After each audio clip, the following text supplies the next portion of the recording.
செவ்வாய் பிள்ளையார் வழிபாட்டுக் கதை. நமது பெண்கள் தைச் செவ்வாய், ஆடிச் செவ்வாய் ஆகிய கிழமைகளில் தொடங்கி இத்தனை செவ்வாய் என்று கணக்கிட்டு இந்த விரதத்தை தொடங்குவார்கள்.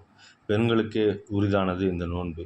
ஆண்களுக்கு இதன் ஓசை கூட கேட்கக்கூடாது. அவர்கள் இந்த நிவேதன பொருட்களை சாப்பிட்டாலும், நோன்பு இருக்கும்போது உண்டாலும், உரல் உலக்கை ஓசை கேட்டாலும் கால் ஓய்ந்துவிடும், வலிமை குறைந்துவிடும் என்பது அவர்கள் நம்பிக்கை. ஆகையால் ஆண்கள் சாப்பிட்டு தூங்கச் சென்ற பின்னரோ அல்லது வெளியூர் சென்ற பின்னரோ எல்லா பெண்களும் ஆண்கள் இல்லாத ஒரு வீட்டில் கூடுவார்கள். மீதம் இல்லாமல் உண்ணும் அளவுக்கு நெல்லை கொண்டு வந்து அவரவர் பங்காக கொடுப்பார்கள். எல்லோரும் நீராடி சுத்தமாக நெல்லை குத்துவார்கள். அரிசியான பிறகு நன்றாக களைந்து மாவாக இடிப்பார்கள். எல்லாவற்றையும் அவர்கள் கூட்டுறவு முறையிலே செய்வார்கள். மாவில் உப்பு போடாமல் பிசைந்து, தேங்காயை சிறு சிறு துண்டுகளாகச் செய்து மாவில் போட்டு இளநீரை அதில் ஊற்றி நன்றாக பிசைந்து அடைகளாகவும் உருண்டைகளாகவும் செய்து ஆவி போகாதவாறு மூடி வேக வைப்பார்கள். அங்கே கூடியிருக்கிற பெண்களின் சிறுமி முதல் எல்லோருக்கும் ஏற்ப ஓர் அடையாக தயார் செய்யப்படும். பிறகு ஈனாக்கன்றின் சாணத்தினால் பிள்ளையார் செய்து புளிய இலை, புங்க இலைகளை கொண்டு சூழல் அடைந்து நடுவே பிள்ளையாரை எழுத்தருளும்படி செய்வார்கள்.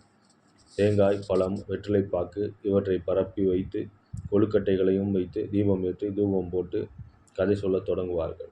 கதை முடிந்தவுடன் தீபாராதனை காட்டி நிவேத்தியம் செய்துவிட்டு எல்லோரும் கூடி அவரவர்களும் தங்களுக்குள்ள அடைகளை சாப்பிடுவார்கள். விடுவதற்கு 4 நாழிகைக்கு முன்பு எழுந்து இரவில் கொழுக்கட்டை வேக வைத்து வைக்கோல், புளியந்தலை, புங்கத்தலை, பூஜை செய்த இலை எல்லாவற்றையும் ஆற்றில் போட்டுவிட்டு பிள்ளையாரையும் அனுப்பிவிட்டு மௌனமாக நிறைய குடத்துடன் தூய்மையான மஞ்சள் குங்குமம் இட்டுக்கொண்டு வெற்றிலையையும் போட்டுக்கொண்டு திரும்புவார்கள். அன்றைய தினம் பணமோ தானியமோ எவருக்கும் கொடுக்க மாட்டார்கள். ஔவையார் அளித்த அரிசி. இதை பற்றி சுவையான கதை ஒன்று வழங்குகிறது. ஒரு ஊரில் விவசாயி ஒருவர் இருந்தார். அவருக்கு ஒரு பெண்ணுக்கு 7 ஆண் பிள்ளைகள் இருந்தனர். விவசாயியின் மனைவி இறந்துவிட்டான். மிகவும் வறுமையான குடும்பம். தந்தையும் பிள்ளைகளும் தினமும் கூலிக்கு வேலை செய்து கூலியாக நெல்லை வாங்கி வருவார்கள். அவர்கள் கொண்டு வந்த நெல்லை அந்த பெண் குத்தி பொங்கி எல்லோருக்கும் விடுவார். ஆனால் அவர்களின் துரதிர்ஷ்டம் வறுமையின் எதிரொலி கூலிக்கு வந்த நெல் முழுவதும் உமியாகவும் பதராகவும் ஆகிவிடும். அதனால் அரை வயிற்று கஞ்சிக்கு கூட அந்த அரிசி போதாது. பொறுமையின் சிகரமாகிய அந்த பெண் அரிசியை பக்குவமாக செய்து மற்றவர்களுக்கு கொடுத்துவிட்டு தான் மட்டும் வடித்த கஞ்சியை குடித்து காலத்தை கழித்து வந்தார். இப்படியாக இவர்களின் குடும்ப வாழ்க்கை நடைபெற்றது. ஒரு நாள் அவ்வை பாட்டிக்கு மிகவும் பசி உண்டாயிற்று. இந்த வீட்டுக்கு வந்தார். வீட்டில் உள்ள ஆண்கள் அனைவரும் வேலைக்கு போயிருந்தார்கள். அவ்வை பாட்டி வெளியில் நின்றவாறு, அம்மா பசி, அன்னம் போடு என்று கேட்டாள். வீட்டிலிருந்த அந்த பெண்ணோ அரைகுறையாக ஆடை உடுத்திருந்தாள். அதனால் வெளியில் வந்த பதில் சொல்ல நாணம் கொண்டு அரைக்கதவை திறந்து வைத்தபடி மறைந்து நின்று, ஔவையாச்சே, எப்படி இல்லை என்று சொல்வது என்று நினைத்து தேம்பி அழுதாள். அவ்வை மனம் நெகிழ்ந்து, ஏனம்மா அழுகிறாய் என்று விசாரித்தாள். அந்த பெண் தன்னுடைய குடும்ப நிலையை விவரித்து கூறி, இந்த நிலையில் நான் எவ்வாறு பிச்சையிட முடியும் என்று அழுதாள். உடனே ஔவையார் உள்ளமுருகி, அப்படியா அம்மா, இதை ஏன் முன்பே தெரிவிக்கவில்லை? போகட்டும், இந்தா, நான் பிச்சை எடுத்த அரிசியில் கால்வாசி இருக்கிறது, ஒரு தேங்காயும் இருக்கிறது. என்னை நினைத்து கொண்டு செவ்வாய் பிள்ளையாரை வழிபடு, பிறகு பார் உன் அதிர்ஷ்டத்தை என்று கூறிவிட்டு விரதம் எவ்வாறு கடைபிடிப்பது என்ற விவரத்தையும் தெரிவித்தார். அவ்வையின் சொற்களை குருவின் உபதேசமாக கொண்டு அவர் கொடுத்த அரிசியையும் தேங்காயையும் வைத்து கொண்டு செவ்வாய்க்கிழமை எதிர்பார்த்திருந்தாள்.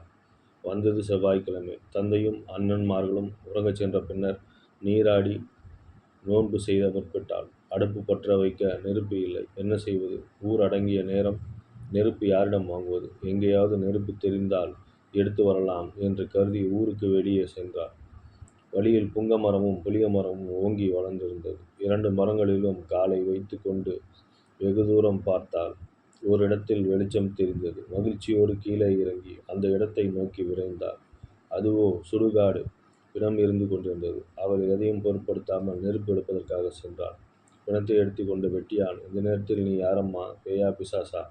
உள்ளதை சொல் என்றான். அதற்கு அவள் தன்னுடைய விவரத்தை கூறி தனக்கு நெருப்பு வேண்டும் என்றாள். அதை கேட்ட வெட்டியான், அப்படியானால் சரி, எனக்கு 1/4 நாழி அரிசியும் தேங்காயும் இன்று கிடைத்தது. இதை எடுத்து கொண்டு போய் எனக்காகவும் பிரார்த்தனை செய் என்று கூறி அரிசி தேங்காயோடு நெருப்பும் கொடுத்தான். அவர் அவற்றை பெற்றுக்கொண்டு திரும்பும்போது தனக்கு நெருப்பு இருக்கும் இடத்தை காட்டி உதவிய புங்கந்தலையையும் புளியந்தலையும் கொஞ்சம் பறித்து கொண்டாள்.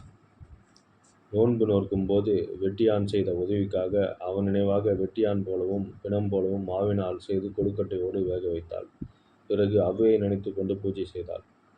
உறுதி உயர்வு பெறச் செய்து நிலைமையும் மேன்மை அடைந்தது. எண்ணியவாறு செல்வ நிலை உயர்ந்தது. அண்ணன்மாருக்கு திருமணம் செய்து வைத்தாள். ஏழ்மையில் உழன்ற குடும்பம் செல்வர் சிறப்புடன் விளங்கியது. அண்ணன்மார்கள் நாம் மட்டும் திருமணம் செய்து கொண்டு சுகமாக இருக்கிறோம், நம் வீட்டுக்கு தெய்வம் போல் இருக்கும் நம் அருமை தங்கைக்கு திருமணம் முடிக்க வேண்டாமா என்று சிந்தித்தார்கள். காலம் கழிந்தது. தங்கைக்கு ஏற்ற செல்வந்தர் ஒருவர் வந்து மணந்து கொண்டார்.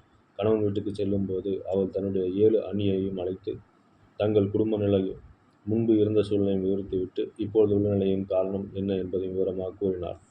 ஆகையால் நீங்கள் அனைவரும் தவறாமல் செவ்வாய் பிள்ளையாரை வழிபட்டு வாருங்கள். நீங்கள் எத்தகைய துன்பத்தில் இருந்தாலும் பிள்ளையாரின் அருளால் உங்கள் வாழ்க்கை மாறுபடும் என்பது முற்றிலும் உண்மை.